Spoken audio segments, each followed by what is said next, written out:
Magandang araw! Ngayong araw ay tatalakayin natin ang buhay ni Sisa. Ang presentasyong ito ay nihanda ng pangalawang pangkat.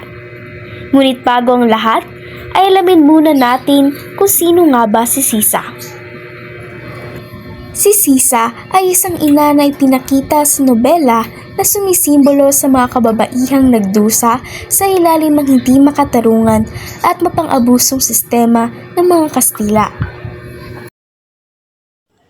Si Sisa ay isang mabait, maaalalahanin at mapagmahal na ina sa kanyang mga anak. Siya ay naninirahan sa San Diego kasama ang kanyang mga anak at asawa.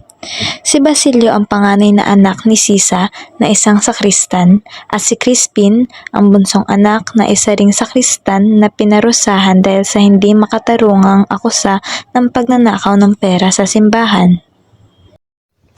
Si Pedro naman ay ang asawa ni Sisa na kilala bilang isang lalaki na walang malasakit at mapang-abuso na asawa at ama sa kanyang asawa at mga anak.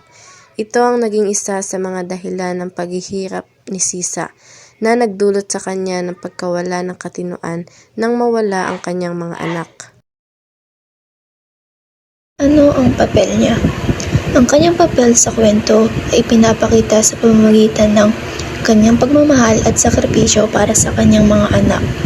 Siya ay naging biktima ng hindi makatarunang sistema sa lipunan na nagdulot ng pagkawala ng kanyang mga anak na humantong sa pagkasira ng kanyang mentalidad.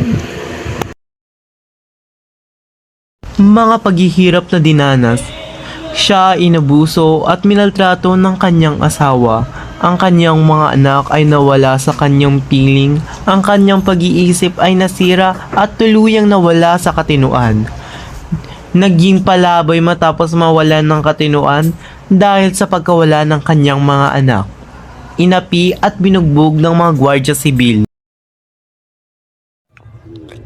Labis ang pait at paghihirap na dinanas si Sisa dahil sa pangulila at paghahanap niya ng kanyang dalawang anak na sina Basilio at Crispin na nawalay sa kanya. Ang kanyang karakter ay nagpapaalala sa atin ng mga sakripisyo at katapangan ng mga ina na hindi laging nakikita o pinapahalagahan.